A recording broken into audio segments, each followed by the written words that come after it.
I'm Corey Epstein. I am the Communications Director here at Transportation Alternatives.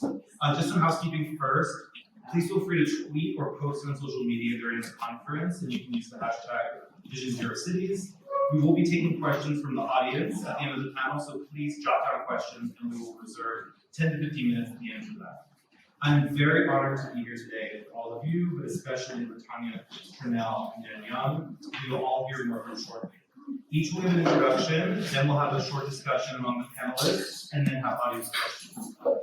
Quickly, a little bit more about who I am. I've been with TA for 2 years. I oversee communications for all of our legislative campaigns, research reports, and new initiatives like the Spatial Equity Project, which we just released this week. In my role, I also have the privilege of working with members of Families for Safe Streets, who are some of the strongest people I've ever met in my career this entire life. I work with them at press conferences, rallies, TV interviews, writing op-eds as they share their story with the city and the world. By sharing their story, they aim to prevent the pain of traffic violence from harming any other family. On today's panel, we're going to get a better understanding of how storytelling is effective for policymaking and can be empowering for victims.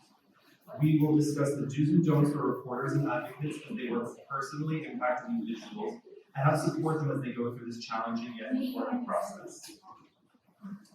I'm especially excited that we are joined by a member of Every Town for Gun Safety, Trinell, whose perspective will allow us to see the similarities and differences across both movements. As far as I know, we've never had someone who works in gun violence prevention join our conference focused on traffic violence prevention. I believe these perspectives across both movements will make this a very unique conversation and highlight the similarities and differences. And first up for the panelists, I'd like to welcome Latanya Bird. She's the co-founder of Families for Safe Streets Philadelphia. She's going to share more about her story. Thank you. Good afternoon, everyone. My name is Latanya Bird. I'm from Philadelphia. And I lost 4 family members on a hot summer day, July 16, 2013. I keep getting that confused because I'm like, it just still seems like it was just yesterday. Although it's been, doesn't seem like that. I lost my niece, Samira, and my 3 nephews. They were very young. The children were 7 months, almost 2 years, and 4 years old. That night, actually, I'm going to show you Samira. We have Samir, Sashawn, and then we have Sadine. She has 4 boys, and right here, the top one is Sayan. Sayan survived the crash. Unfortunately, he lost his whole family. Samira and Sashawn had died at the scene, and my other 2 nephews died at the hospital. It was a horrific crash. There were 2 guys drag racing along the Roosevelt Boulevard. We didn't have the trial until 2 years later. However, with the media's attention, and with me, just being out there talking about what actually happened, every person that was a witness driving along that Roosevelt Boulevard showed, and that was amazing. Philadelphia is very diverse. I have people from every different ethnic group come to speak. My family had to support those people.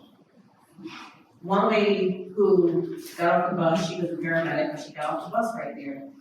And the sad part was my other niece who was there was in shock, and she had a baby, and the baby was still breathing, and she gave the baby to her.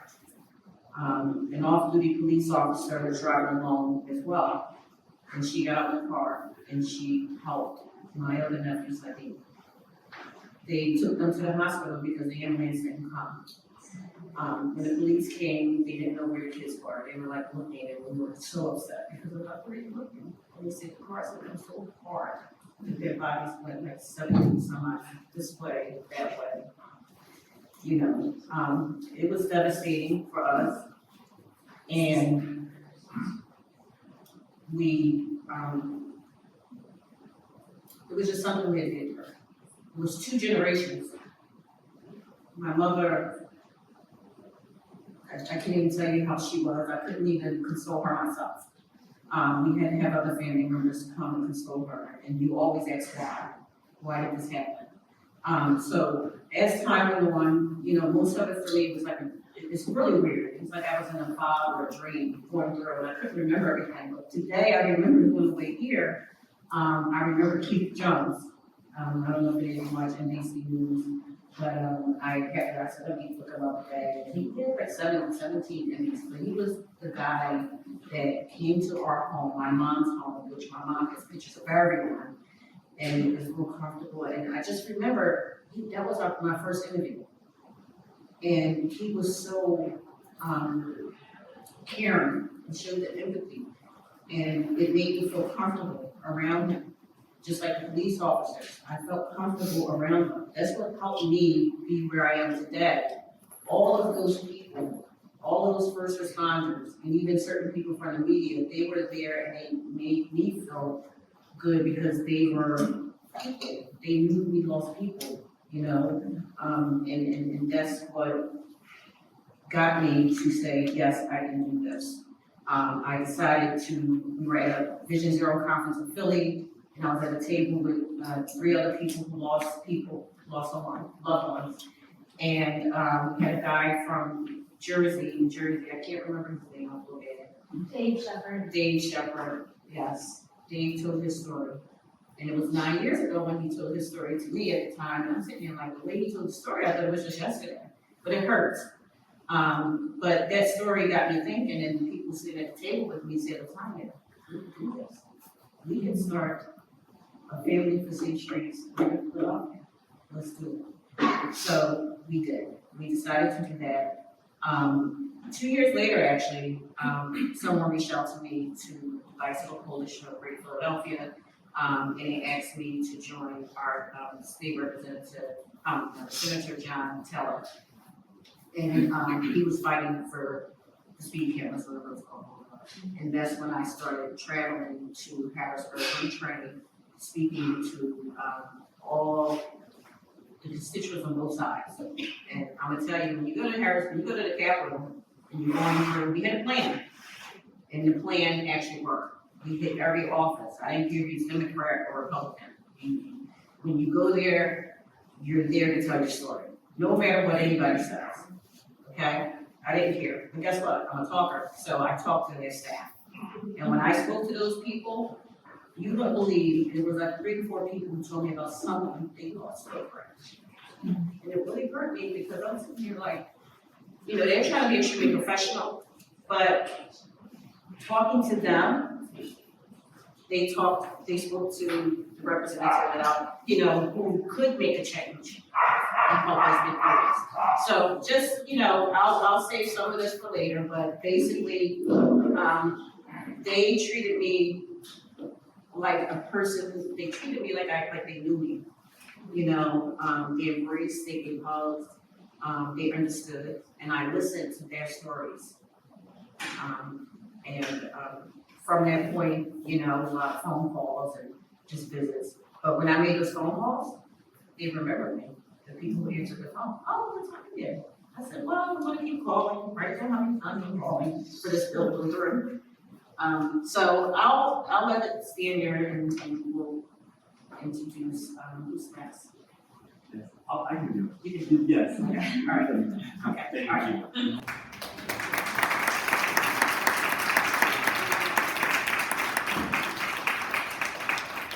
Thank you. Thank you, Latanya. I mean, as you can see, from everyone who's going to speak here, Latanya can speak for hours and hours about what she has accomplished in Philadelphia and for the Safe Streets movement nationwide. Here on the screen here, you see like in New York, state legislation is required these speed cameras, and really thanks to the time it started and to the success. So yeah.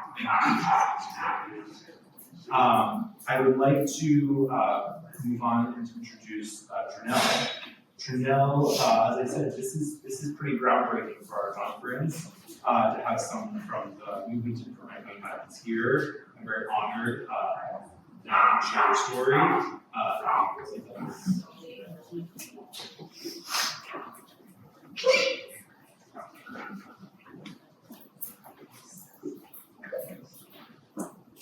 Good afternoon, everyone. Thank you, Latonya, for sharing.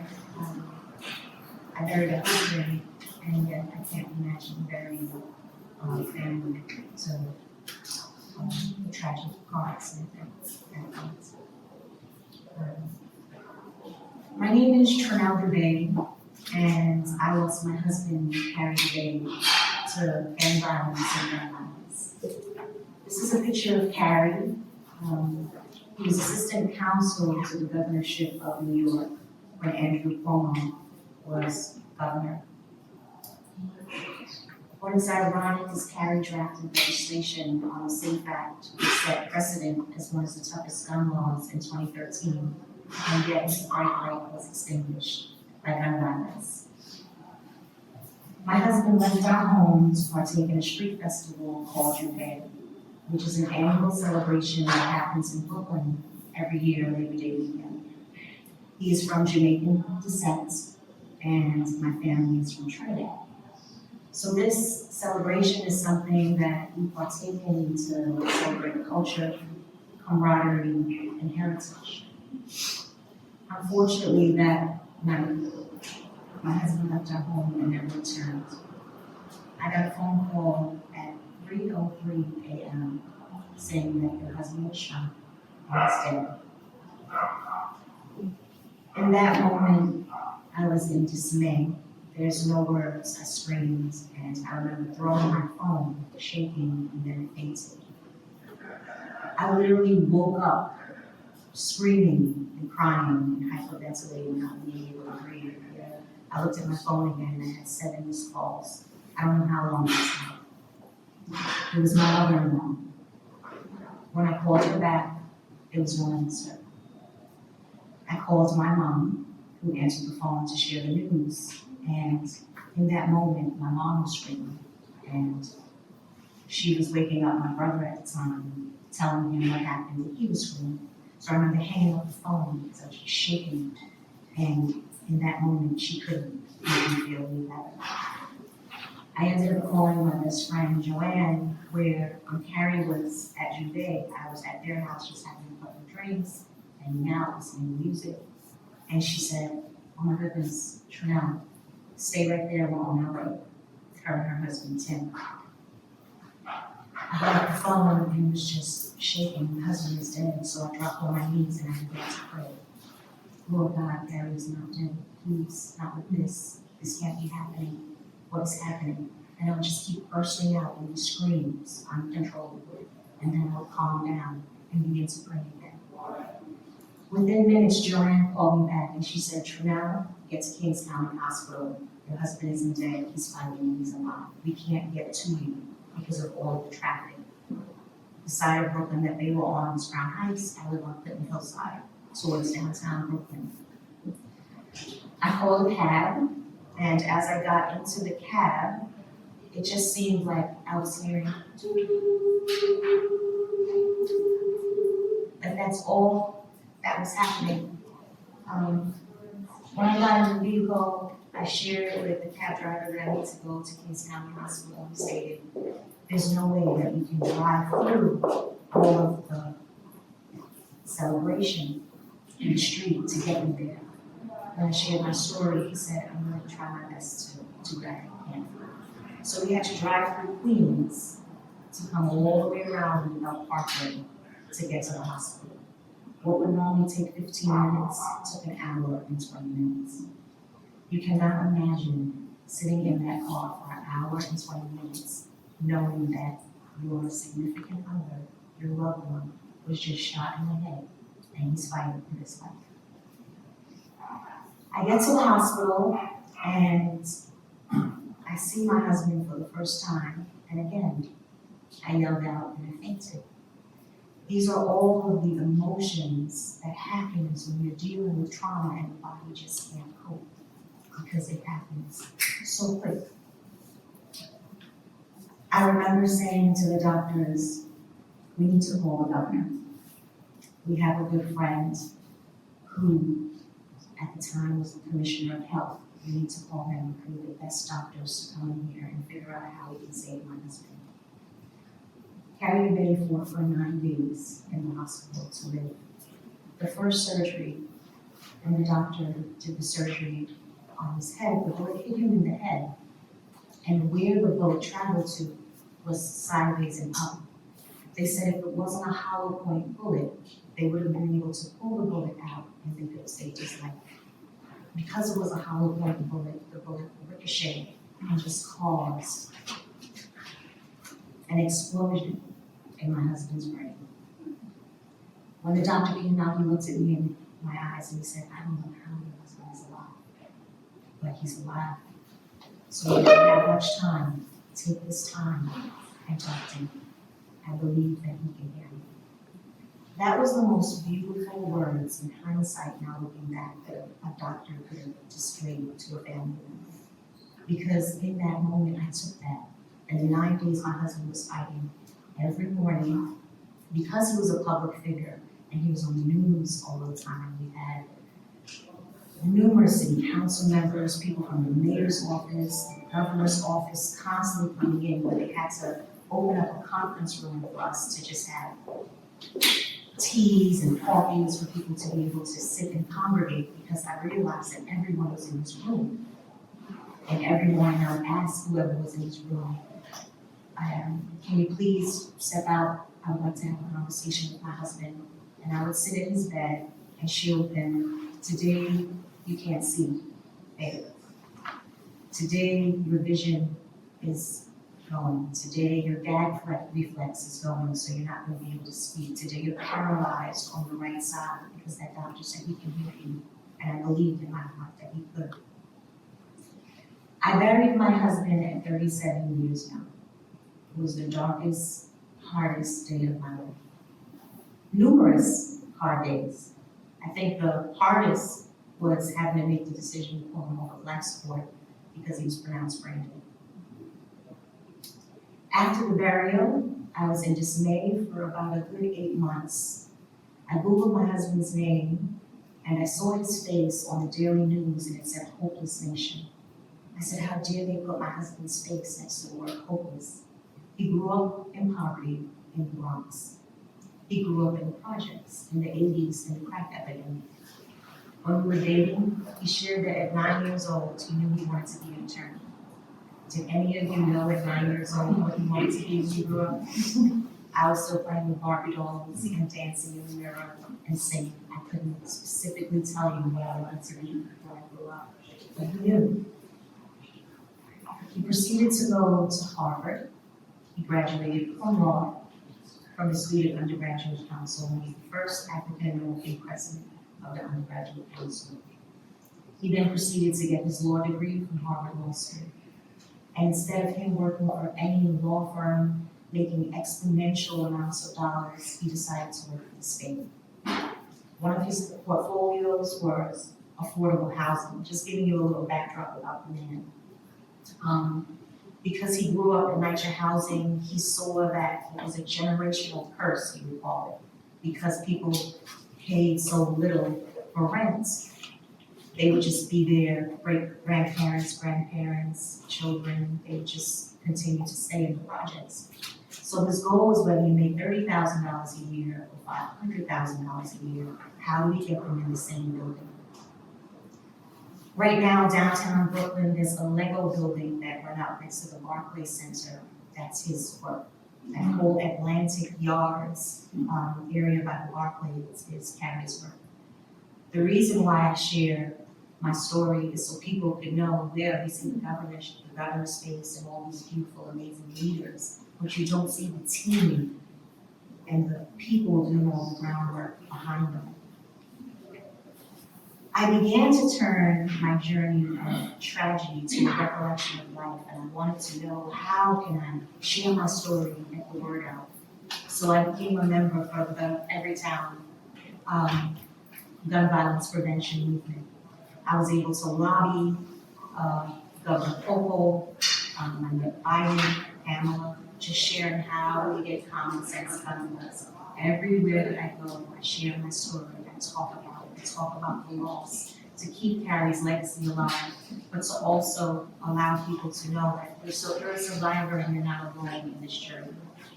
I started the Carrie Day Foundation, which falls in line with the principles that my late husband strived and worked so hard for. We have 4 pillars: community wellness, where we now have an after-school program teaching you how to meditate, how to breathe, how to combat PTSD and anxiety. This is the recreation center that is named after my late husband, where the after-school programs are being facilitated. If someone steps on your Jordans, you shouldn't take a gun out and want to shoot them. So I'll leave it with there, so that way we can continue the discussion. I'm humbled and thankful to be here to share my story amongst you all. And yeah, let's vote for common sense nonetheless.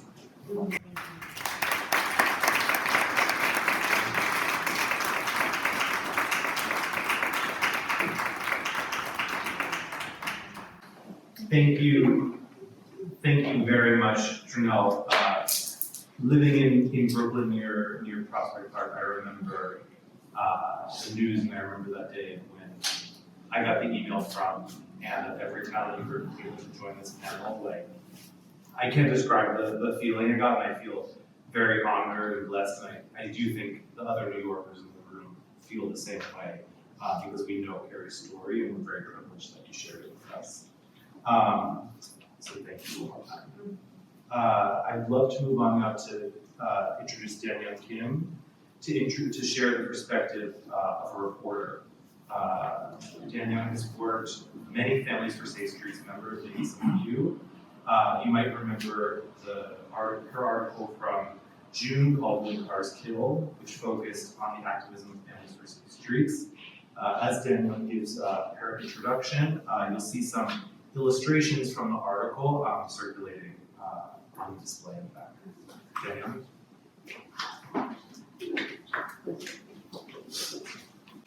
My name is Danielle Kim, and I wrote, as Corey said, this article for New Yorker this past summer. I came to writing the story, fortunately not from my personal story, experiences, but early in the pandemic, about summer 2020, I was, like many of us in New York, biking around, walking around, and I was looking at the streets and realizing how much more space we actually had in our cars. And so I got to this transportation alternatives. And really, from the beginning, it was a much narrower story. I was thinking of maybe writing open streets, some programs to increase more public space, what they are doing. And with these preliminary interviews, I was talking to people who talked about near misses, almost getting hit by cars, and they could talk about this lightly. And the more I was talking to people, the more I realized the actual story is in fact the truth of the actual crashes that happen, unfortunately. And that's why I'm not touch with Friends on Safe Streets, working with Transportation Alternatives, Amy Cohen and Mary Kelly, two of the co-founders, who are the first people I talked to. And I had not heard of Vision Zero before I talked with them, so a lot of my understanding of it is shaped by their experiences. Mary Kelly said to me, Vision Zero is not a friend just to pedestrians, it's a friend to everyone, it's a friend to drivers. And that's something I sure wish that people would understand more, of course, outside of this space. Car violence is an emergency. I think we all know this. It's a public health crisis, and that's something I really wanted to share with this piece. Of course, all of us at this conference are fully aware that it's a public health crisis, and yet I think we're also all aware that there's political oppression here, and we're all frustrated with it. So this piece, I followed a lot of FSS members, talked to them about the projects. Went to Albany with them, asked them about their experiences. I think that a couple of things here is in terms of, I suppose the way that I went about this was I was always worried about hurting people I talked to if I was forcing them to talk about things that they didn't want to talk about. But it's almost that they of course have their own agency, and I think that the principle for me as a reporter was to follow, not lead. To follow what they could talk about, to not push for anything where they could go. And the other thing is that something that's been nagging me for a long time, even after while already and since the piece has come out, is that we rely on members of families from safe streets to talk about their stories, and of course that's where the power comes from. Putting the face, as they say, to numbers, to data points, showing the heartbreak that's behind every single data point. And to me, as somebody who's not a part of that process, I actually feel some shame that we rely on people to be heroes like that. And I just wish that there was another way. So it's truly an honor for me to talk here today. One thing I learned about gun violence is during our reporting and our researching, I noticed that there's always a connection between gun violence and traffic violence. There's always a gestural one, always hundreds of thousands of Americans that died today from this year from cars, more than guns, or vice versa, depending on the year, of course. And that should be the case, of course. So thank you again for everything.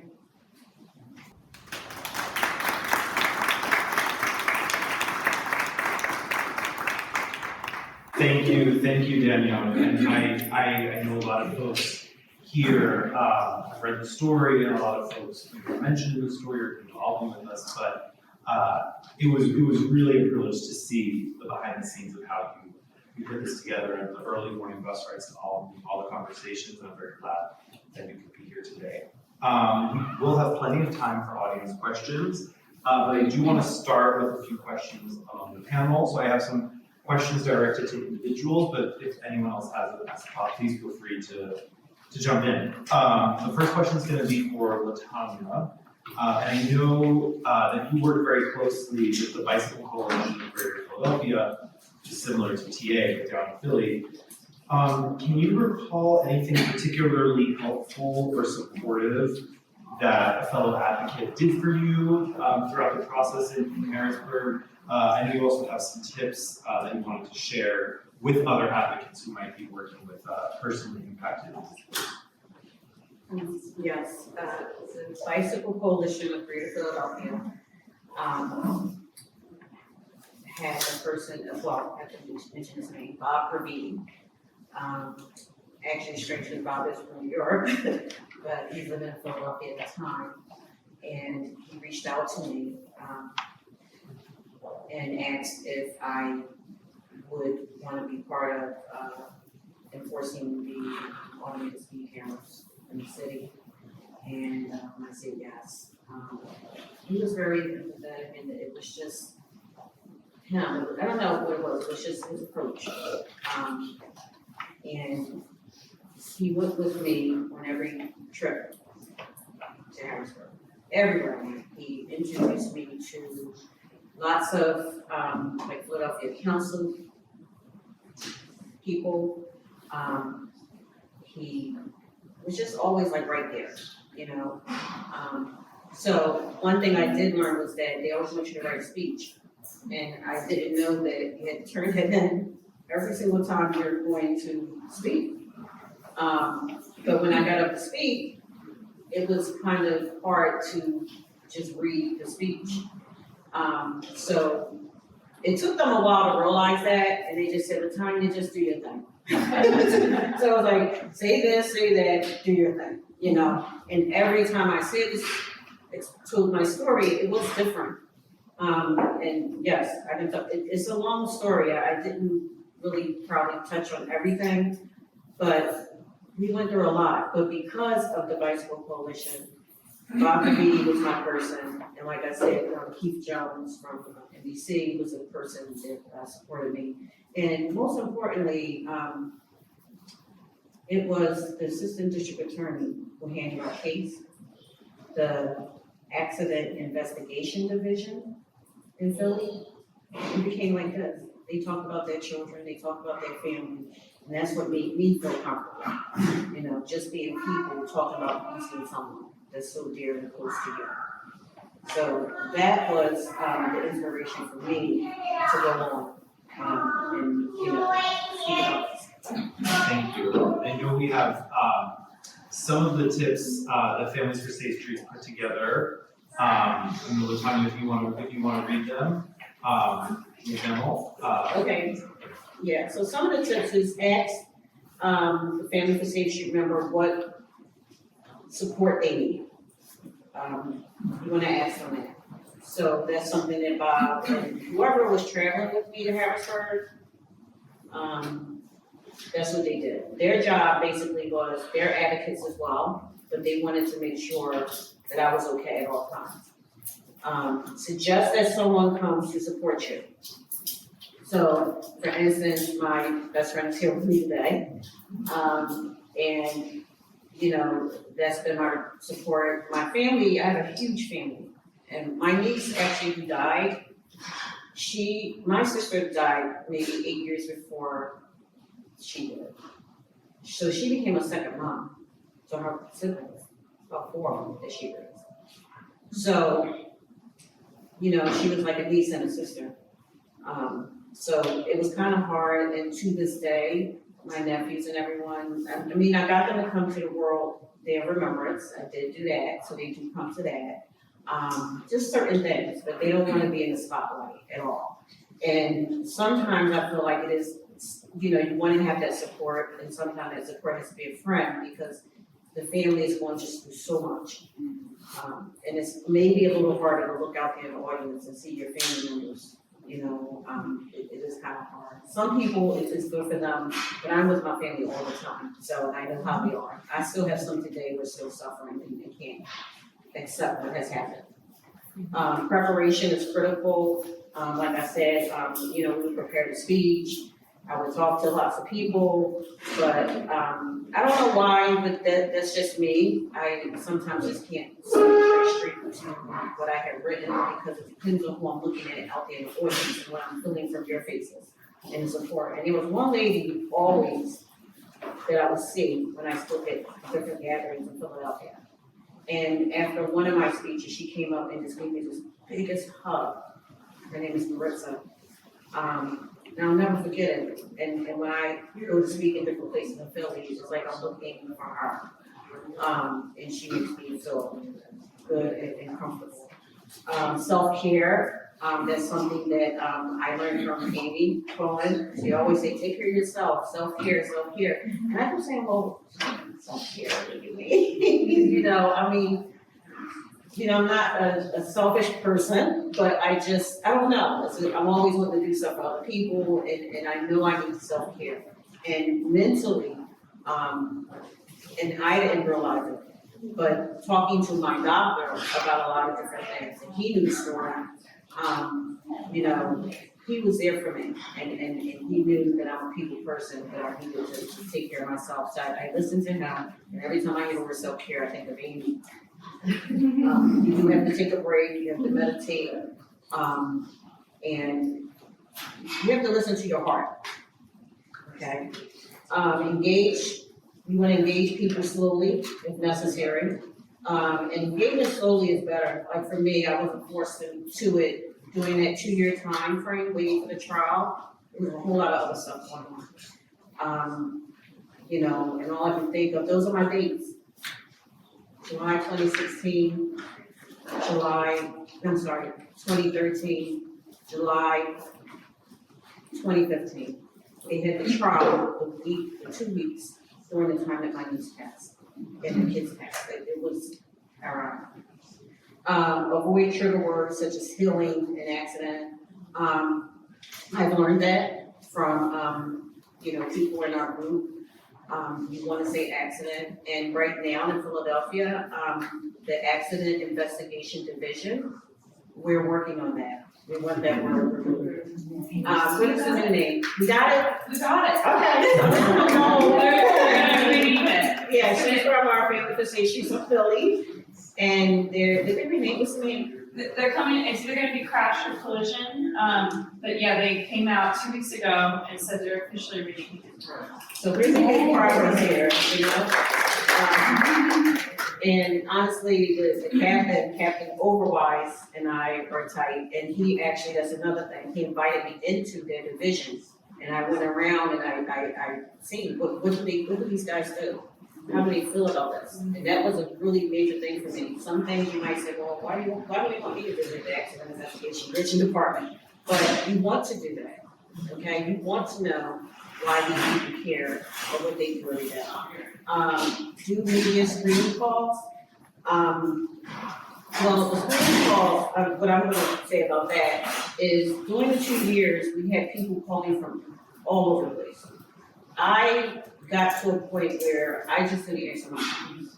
If you really wanna talk to me, you need to listen. Then I will call someone else to find out who you are.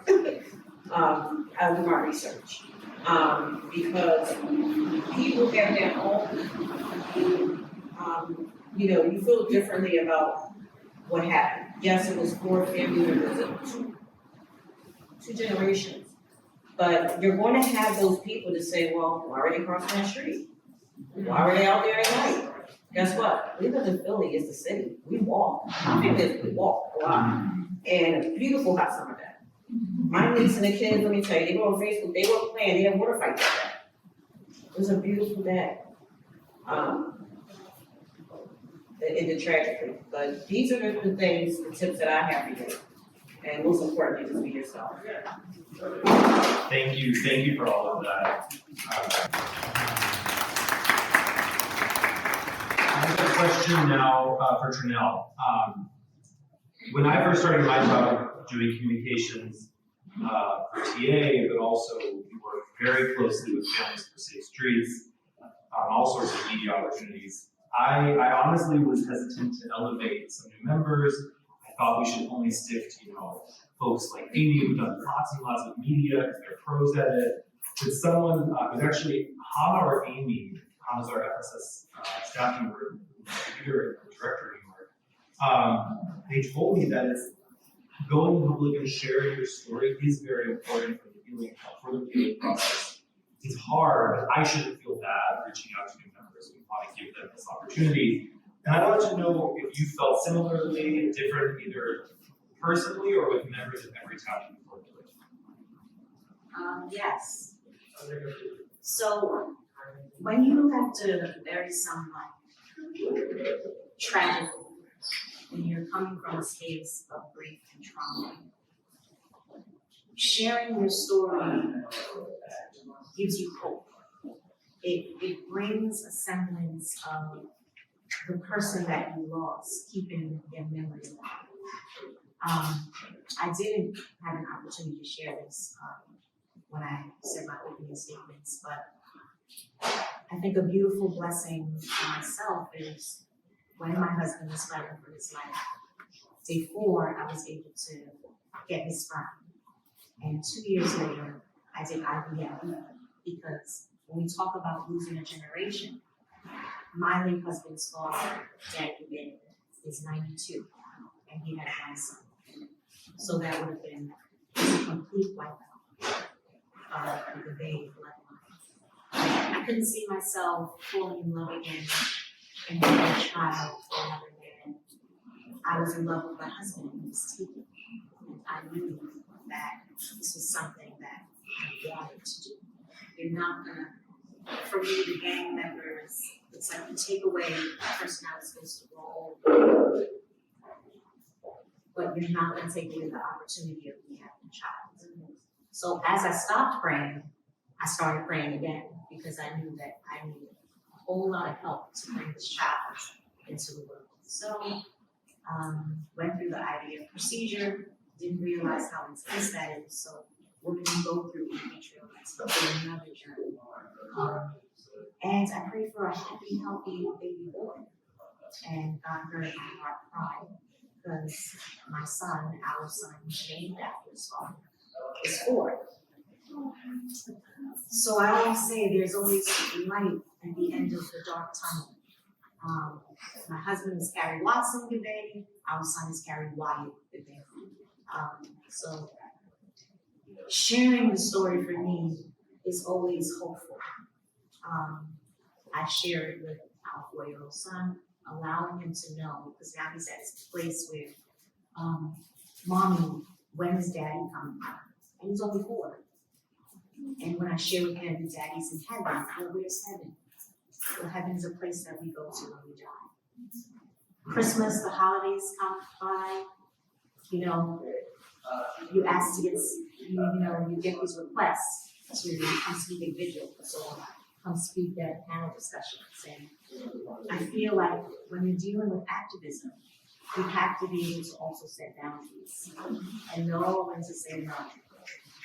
Because it triggers, and you don't know when that trigger will surface. And when it just comes to media, journalists, reporters, I think you have to come from a place of empathy, compassion, putting yourself in the person's shoes. I'll say this, trauma is something that we all do, and it just comes in different forms. It's just a part of walking through the journey of life. We're all going to some form of trauma. So as a reporter, think about that. Read about the person and their story before you ask questions.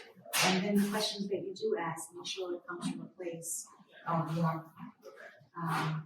Because we just never know when it's going to be a trigger and that need is going to wake us back up. Thank you. Yes, yeah, Yes, please. I just want to say one thing because I think it's important. And I think it's already in the media, but Keith Jones, he came back to interview me years later after we got the speed, the automatic speed camera still passed.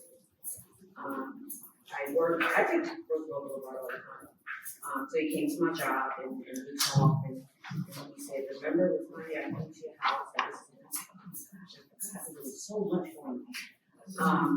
But he told me his fiance was killed in a crash 2 years after my nieces and nephews passed. And he just said, I now know how you feel. He never knew that was going to happen.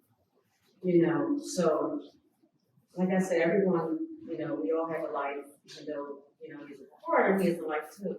And just watching and you know, I'm on Instagram and looking, and you know, it's kind of hard because, like you said, you don't want anybody to replace your loved one. But it was a horrific crash. I believe it wasn't in the media. But just him telling me that, you know, people always hold back, but you know, it's when you share, it sort of relieves a little bit of that. I can describe it as like that knot. It's just sitting there in your chest, you know.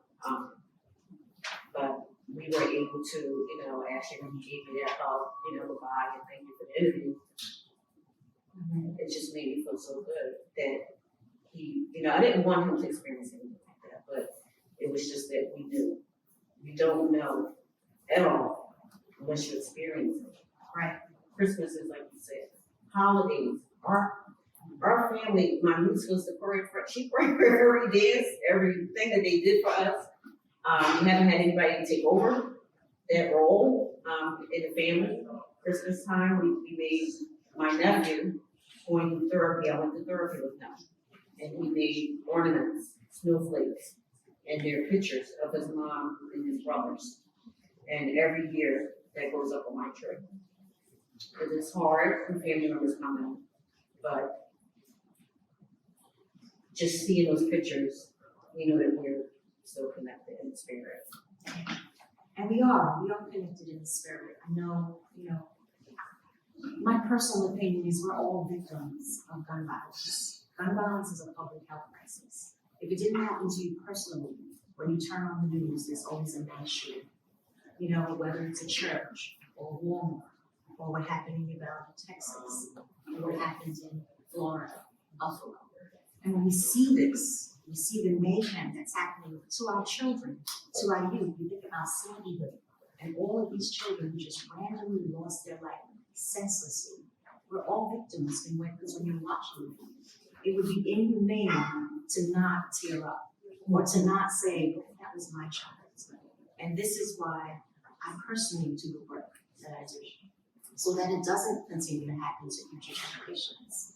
This is why we sit with Senator Joe Grant, working with every town for gun violence. And we sit with Chuck Schumer and we realize New York has these great, amazing gun laws, but then what about the rest of the country? How do we get each and every state on the same page? No one is taking away your Second Amendment, but what we are saying is it shouldn't be so easy to access weapons that kill and destroy lives. So that's the goal, that's the journey, to continue the movement. And we always say, call your elected officials and, figure out, your state senators, your state assembly people, so that way everyone is working in unison to end this scourge. That's one thing I'm learning to be here, because you guys know, I don't know if you know, what Philly, we're losing so many people every day from violence. It is outrageous, and I know our mayor tried to get some laws passed recently, and he was unsuccessful. And most of them are children who are out there shooting. They're in cars, they're stealing cars, and you see them. It's like you're watching a movie. So I don't know if you guys have been keeping up with that, but it's unbelievable. And we need to do something, and I know that, for Families of Safe Streets, we're talking about crashes, but when I turn on the news, if I hear a person got crashed, it's like every day now, and then I hear someone getting shot and killed, and I feel like, okay, Families of Safe Streets, we need to be part of all of that. We need to work together. And I always say, when I started the Carry the Day Foundation, I always say, we don't want to reinvent the wheel. There are so many amazing organizations already on the ground. So how do we partner? Let it always be partnership, so that way we have this safe haven program, we call it the block to block movement, where we literally start on one block. And the point is to grow that, so that block to block to block, it just continues to grow. And it's just giving people access to learning how to breathe, learning how to sit and be still, learning how to be in the present moment, learning how to channel your anger and bring it down 10 notches, learning how to not be violent. And it's tough when you're going into certain communities because, when you have people living in a project and that's the only area that they know, we have another initiative where we give you an NTA card and you can go to the Met, you can go to a gala, we invite them to our gala every year. You can go to a ballet, and these kids are just so thankful because they're like laughing and giggling while you see the ballerinas prancing around, and then when you talk to them about it and they share, they're always like, wow, I don't think I would have ever experienced this if this opportunity wasn't given. So it's about just allowing people to know that there's a big world out there. And even though tragedy happens, there's still a lot of light. I always say the one thing we all have in common is death, but the one thing we don't have in common is how to really live a joyful life. So we really want to be able to create that space for our youth, so that way they don't turn to the gangs. And resources would help as well through government and funding, being able to give people jobs. But that's also a whole other topic, a journey that we don't want to segue to. Yeah, we could definitely have this conversation for many, many hours to come. I do just want to ask Danielle one question, and then we'll open it up for audience questions.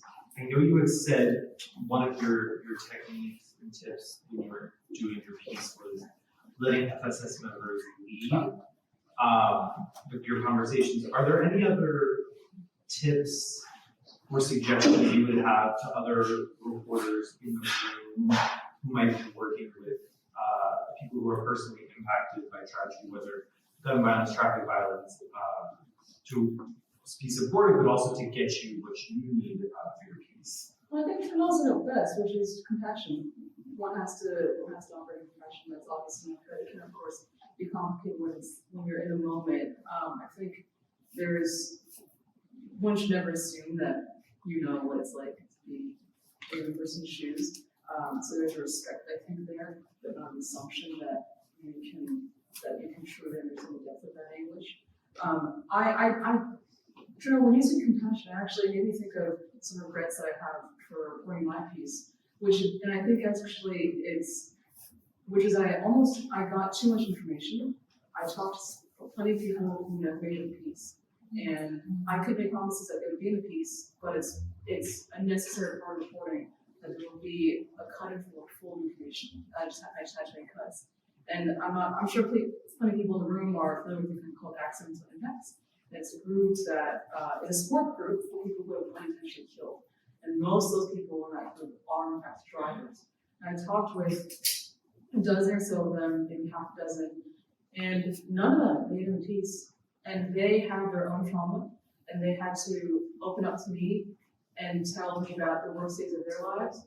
I didn't name that group in the piece, and I feel terribly.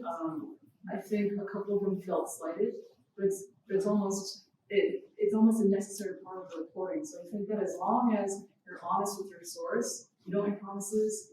I think that's the most ethical way to go about this. I really appreciate being candid and open here. Before we turn it over to audience questions, that exact point comes up. I know the time you worked on some tips for the media. Do you want me to read through them? Do you want to read through them? This question that Daniel just shared, this point definitely comes up at the very end. We'll have audience questions. Yeah. Do you have that page? Yes. Okay. Be clear about the purpose of the story. I believe that's very, very important. I did have a news station in my city that I went to speak. They wanted to hear the story, and I went there and it felt I was very uncomfortable because they kept asking me, well, why did she cross the street? It wasn't about the crash and the people drag racing and all those things. So that was something that I felt good when I went there, but it was a bad experience. So if you want to talk to a person or a family who lost someone, you really need to be honest and tell them what angle, what do you want out of the story. And for me, I should have asked that question as well. Like, why do you want it? What do you want now? The next is try not to ask more questions or dig deeper than you can to use.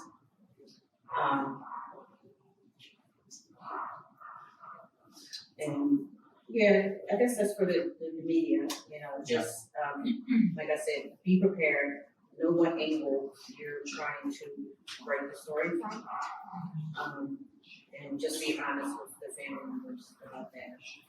Make sure to share that the reporter does not have the final say. Not fully sure about that one, but basically, like I said, I'm a talker, so most times when someone's interviewing me, I try my best to have the last word, and I want people to remember who I lost, and I try to always say their names. Seminola, Sabine, Session, and Sabine.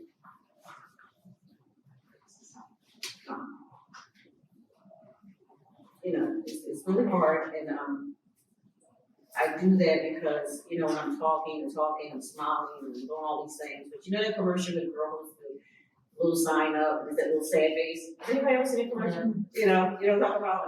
I think about that all the time, and that's how I feel sometimes, because afterwards, like Amy said, you have to have that self-care. I just want to piggyback off of the self-care and the importance and the significance of it.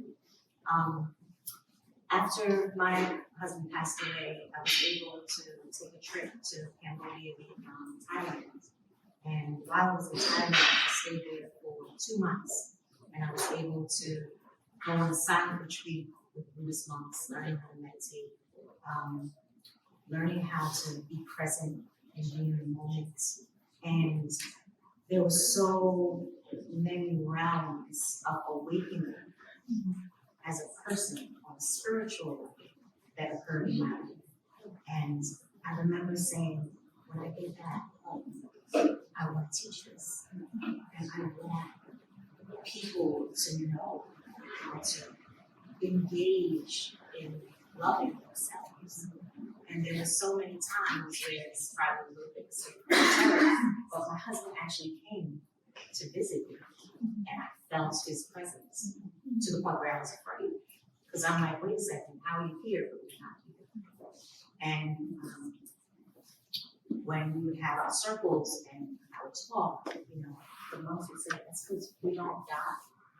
We lose ourselves in this flesh, in this body, but you're feeling your husband because he is here. So for me, I always say, how could I bring that back to people who don't have the assets or the access for self-care?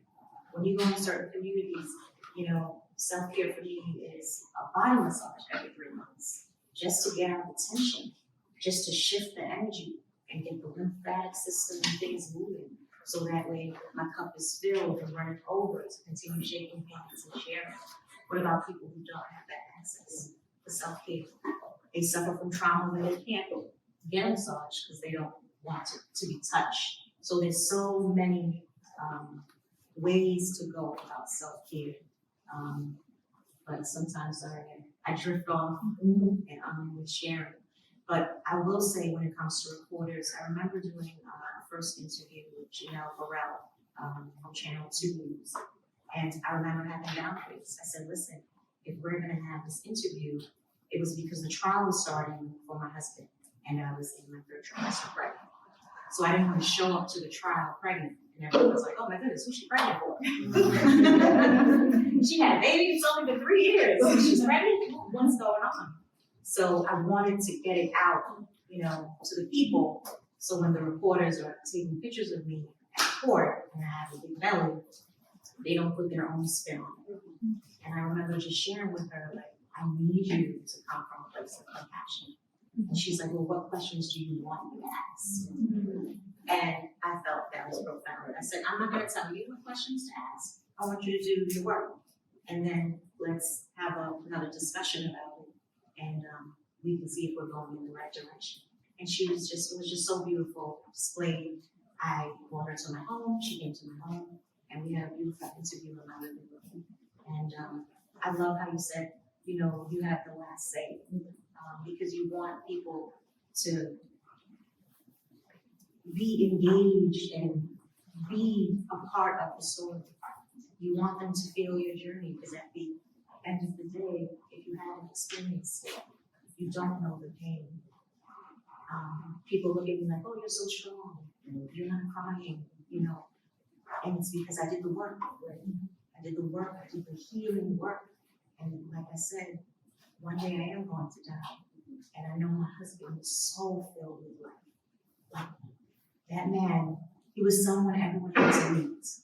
He would walk in the room and just work the room, even though he was Harvard and had all these accolades under his belt. He was so humble.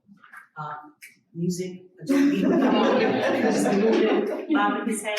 His personality was so charming and charismatic and just confident in who he was, that he didn't have to act. This is me right there. And sharing the story is what keeps him and keeps our loved ones alive. And you know what? That's what my niece was. Samira was the light. My mom never written a poem that says Samira smiles. She smiles now. She's, you know, because we know that we didn't lose our family members in vain.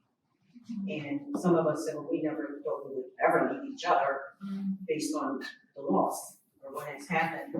And that's what I think about. I think about all the great things Samira did and just that light.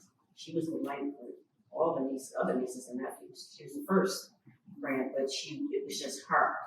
She just, when she walked into their room, you know, like you said, and Miriam knows it's hard, but people know, whoever knows my family know, how, you know, we celebrated all the different holidays and things like that, and how her spirit actually, Still alive. yes, still alive and well. So we have about 10 minutes left. Again, we could go on for hours. We do have some time for a couple of audience questions. If you want to ask a question, just raise your hand. I'll call on you. And just share with FSS or another organization or the country or with the news outlet, just so people know who you are. Any questions? Hi, my name is Khadija, and I currently work for the Center for Coordination.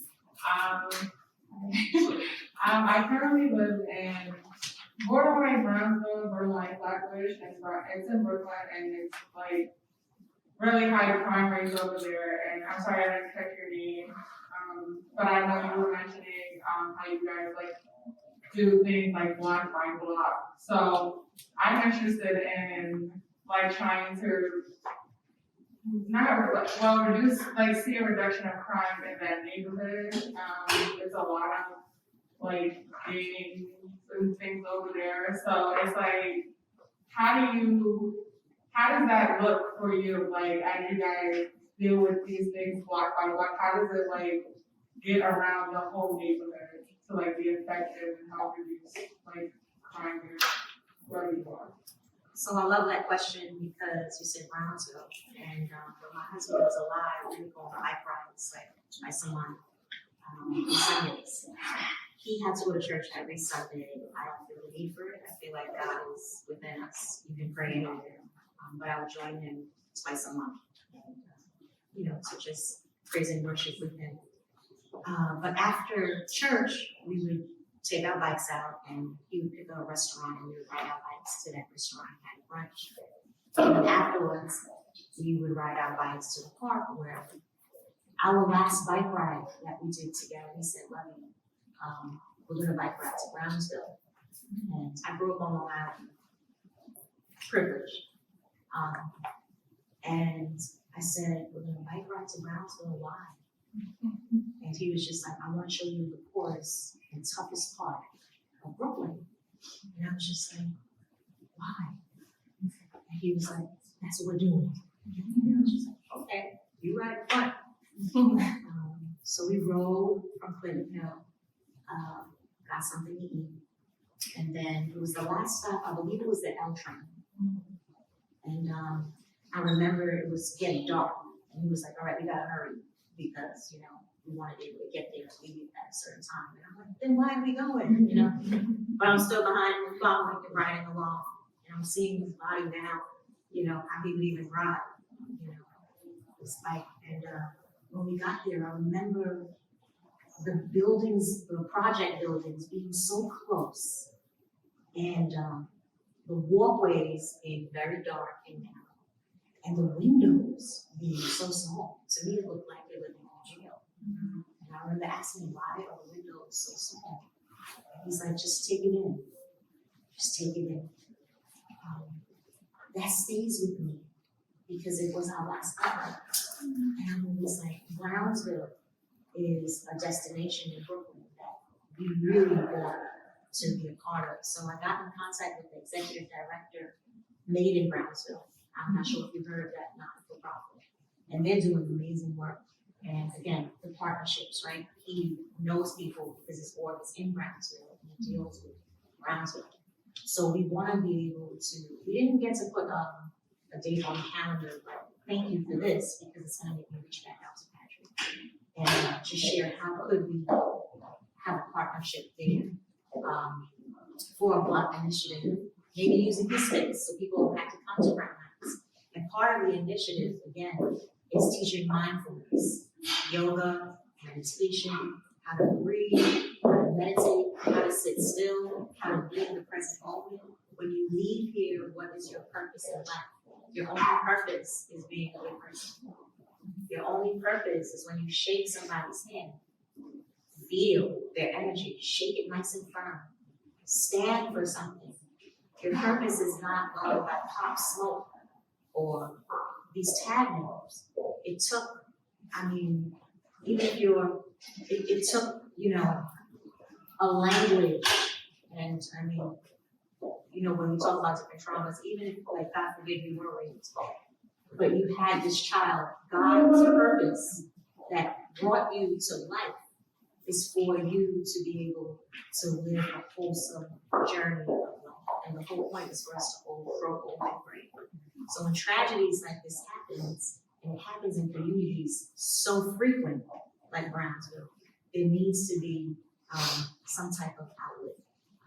So I'm willing to, continue the conversation with you, so that way we can maybe work together, because I always say we need more people on board to be able to allow this Block to Block initiative to continue to grow and be established and come to fruition in different neighborhoods. Thank you. Hi, my name is John Cho, the Greater Flushing Chamber of Commerce. I have two questions. One, I wanted to know if it would be helpful to advocates to possibly, this past year, there's been 280 New Yorkers who have been killed through traffic violence. Whether the stories that they represent should be included in the official crime statistics. The NYPD doesn't track traffic violence in their comp stats. So, for example, very little attention to traffic violence from official government agencies that are responsible for Vision Zero.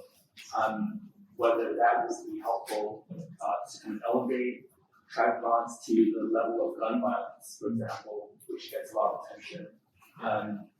And then secondly, how are we making sure that the stories of immigrants and working class families are also included in the stories, because some may not have the capacity to go to government hearing to testify, or may not have the language ability to express their stories. How are we making sure that we're diversifying the kind of stories that are being told about traffic violence? Those great questions. I don't know, any three of you would like to start? Maybe Alejandro? Well, we, on our website, we reach out to, first of all, we try to reach out to families. And the group is diverse, so we have people who speak different languages, to try to visit the family. We discuss as a group who we think would be best to speak to that family. So we have people who were killed by, riding a bike, from them over the Frederick family, like different, crashes. But we put their pictures out there. We created a family that allowed us to get a picture and put their story on our website, and we tried to track it. The power behind what we do is sharing their story and showing their face and saying this was a person and this is what happened to them. I think you were saying that, and it's, like I said, it's diverse. Because I take that Roosevelt Boulevard, so I take it from the low end, in our city, which people call, more poverty and all of that, all the way up into the Northeast. And honestly, I see what happens. There's people being killed. It doesn't matter what race, how much money you got. It doesn't matter. The people who are driving dangerously, they're not thinking about who is going, if they crash, who they may kill, or whose life they may change forever. So basically, it's like trying to reach out to those families. So what I have done in the past a few times is Captain Overwise would tell me, I know there was a crash, and he'll say, hey, Latanya, the media, we're gonna talk to the family, can you come? And believe it or not, a few times, I feel bad that I can't do that all the time. I don't know, I just feel like it bothers me. So I jump in my car and I'll go. I think Mary moved me one time, and just being there and listening to the family, how great their loved one was. And you have to look and see, that hug, when they want to hug you, it's like just let them hug you. I mean, well, some people don't like to touch them, but I could feel it. And, you can feel whether or not they want that. There are some people who are not ready for that, so you just stay clear, but you can give them a card. But basically, we have to let them know their person that they lost is an important person too. Now, some people say, well, oh, my uncle used to drink. I knew someone, he drinks all the time, and he probably was drunk when he crossed the boulevard at 9th Street. That's not right. The person, the truck hit him. He was crossing at the light. And one thing with the Bicycle Coalition of Philadelphia, what we did, we had the footprints and put signs up in those different areas. Have the name and the date that person lost their life. along footsteps, you know? But his life was important, and because I knew that person, I just said, why don't you just say that? You know, it's not about that, it's about what happens wrong. And you don't even know if it was wrong. Like, you know, don't just say his life didn't mean anything, because it did, no matter who they are. One more, yeah. I just want to add to your second point, how do we include immigrant working class folks' perspectives? I don't have an answer, but I do want to say that delivery workers face a precarious existence. And one of the reasons is because bike lanes, the design of bike lanes, how do we design them? We design them specifically for people who are commuting into work in city centers and out, and they're one directional often, and they're not protected.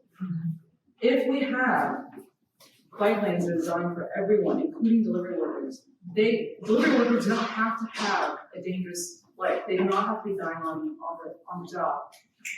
And unfortunately, some of the people that I talked to who did make it by peace include people who were working for delivery workers, trying to protect them. And some of the obstacles that they have is that, in fact, they're on the job, so they can't make the time to go to these meetings and so the hearings and testimonies. And also, like you say, there are language barriers. So these are insurmountable obstacles. So again, I don't have an answer, but I'm glad you bring it up. Chanel, did you want to?